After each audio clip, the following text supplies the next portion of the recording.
Breaking the cycle, the Buddha's teaching on cause and effect.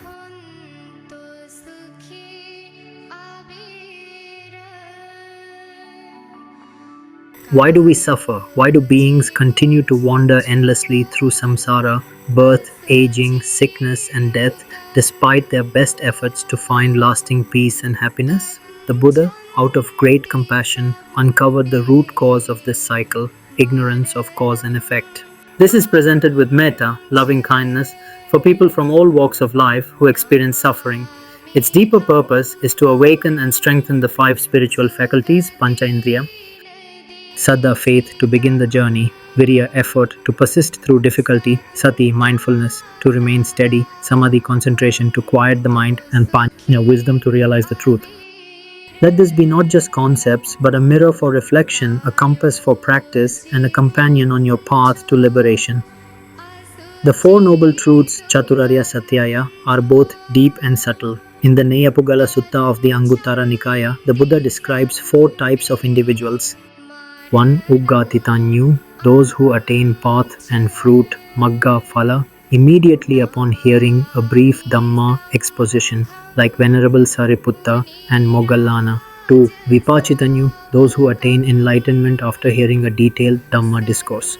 3. Neya, those who gradually develop understanding through learning, reflection, association with wise friends, and meditation. 4. Padaparama, those who, despite much learning and practice, fail to attain liberation in this life. Different paths to right view. In the Kimsukopama Sutta of the Salayatana Samyutta, the Buddha uses the simile of a tree, the Kimsuka tree, to explain how individuals develop right view differently, some through faith, others through wisdom, reflection, or practice. Just as people describe the same tree differently depending on the season in which they see it, so too do people develop right view in different ways depending on their faculties. Some begin with Saddha, faith, in the Buddha and his teachings, others through investigation of Dhamma.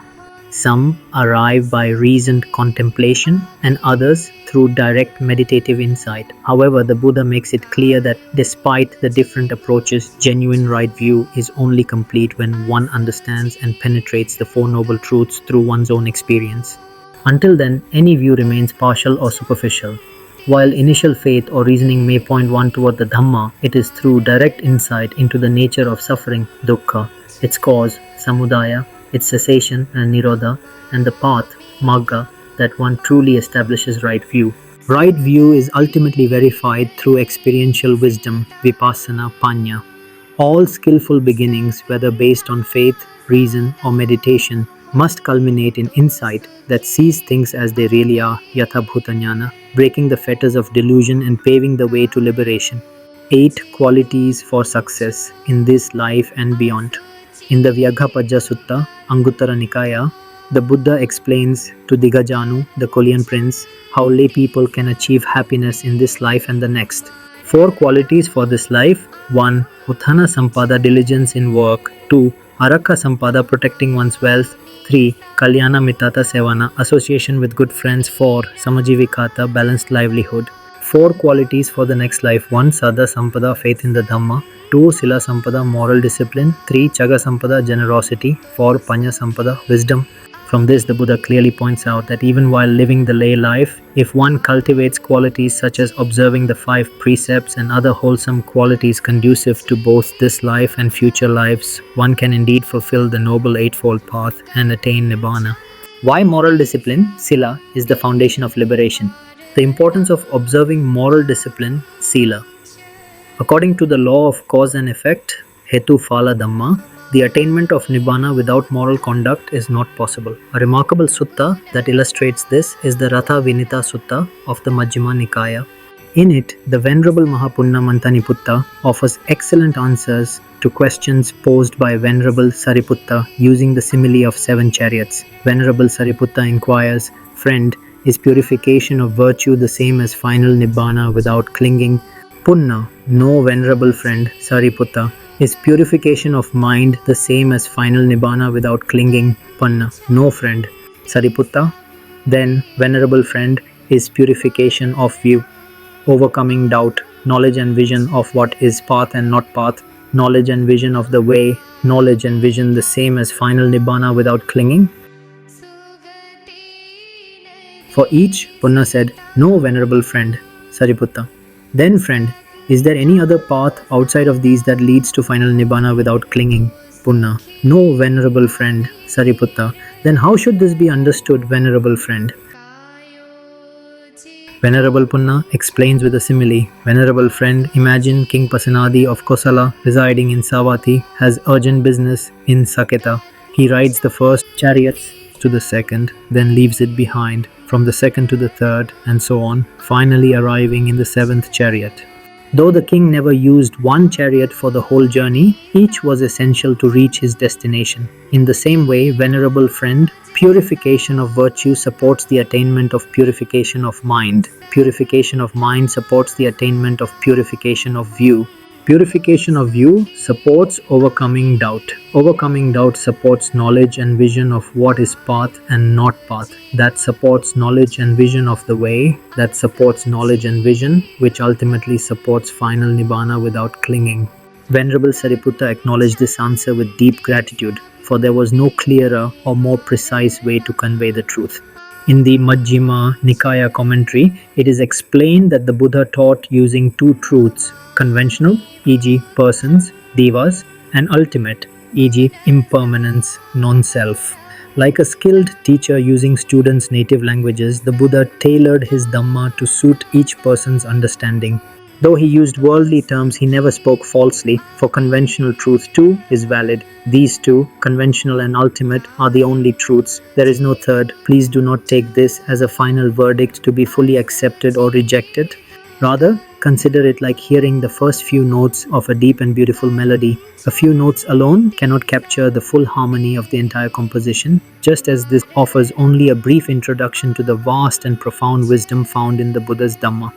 Reflect on how these ideas relate to your own experiences. Accept them only if they harmonize with the Dhamma Vinaya as taught by the Buddha, especially the Four Noble Truths and the law of dependent origination.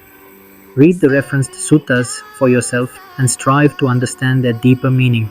A compass only serves its purpose if you check it during your hike through a dense forest. Consider yourself a traveler navigating unfamiliar terrain. The compass may point the direction, but it is your walking, observing, and reflecting that reveals the true nature of the path.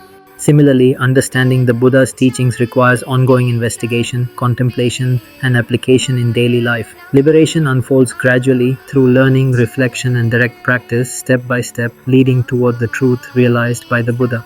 The Buddha, out of great compassion for all beings, proclaimed the Dhamma as Ehi Passiko, come and see. It was not a command to believe blindly, but an open invitation to investigate, experience, and realize the truth for oneself. Just as declared in the Dhamma Cakkappavattana Sutta, the Dhamma is Sandittiko, Akaliko, Ehipassiko, Opanayiko, Patkattam Veditabbo Vinyuhiti. Visible here and now, timeless, inviting one to come and see, leading inward to be realized individually by the wise. Merely hearing about the Dhamma is not enough, as stated in many suttas. Including the Kimsukopama Sutta, one must walk the path with diligence, developing sila, virtue, samadhi, concentration, and panya, wisdom, to see for oneself the truth of impermanence, anicca, suffering, dukkha, and non-self, anatta, and thereby realize nibbana, the unconditioned, asankhata. Breaking the house of craving, tanha. In the Dhammapada, the Buddha declares, Annekajati samsaram, sandhavissam anibisam, kahakaram gavasanto, dukkajati punapunam, kahakarakadithosi, punageham na kahasi, sabate fasuka bhagga, kahakutam visankhatam, visankaragatam chittam tanhanam khayama jaga. Through many births I wandered in samsara, seeking the builder of this house. Sorrowful is repeated birth. O house builder, you are seen. You will not build this house again. All your rafters are broken, the ridgepole destroyed. My mind has attained the unconditioned. Achieved is the end of craving. Here the house is the body and mind compound built by craving, tanha, and the builder is craving itself. Once craving is eradicated through insight and liberation, the house can no longer arise. Through the Noble Eightfold Path and the practice of the four foundations of mindfulness, Satipatthana, the Blessed One taught how to dismantle this house of samsaric existence. With the right effort and direct knowledge, the builder craving is exposed and uprooted. Dear friends, the Buddha did not merely point to distant truths, he laid out the footprints, revealed the signposts, and declared the summit. Nibbana, the cessation of all formations, the relinquishing of all grasping, the ending of craving, the supreme peace. Why delay? Why remain beneath the shadow of this house of clinging, calling it I, me, and mine? Why not tear it down, the five aggregates subject to clinging, Pankupadanakanda, and ensure it is never constructed again? Now is the time to strive, Apamadana Sampadetha, strive with diligence, as the Buddha's final words exhorted. The Dhamma has been shown, the path is clear, the rest depends on your own effort. You can surely break the cycle of samsara by understanding cause and effect through wisdom while faithfully walking the Noble Eightfold Path. May all beings walk this noble path with wisdom and courage and realize for themselves the deathless, the unsurpassed peace of Nibbana. Tuvan Saranai, may Noble Triple Gem bless you with Metta, Bhante Maradane Abhayatisa.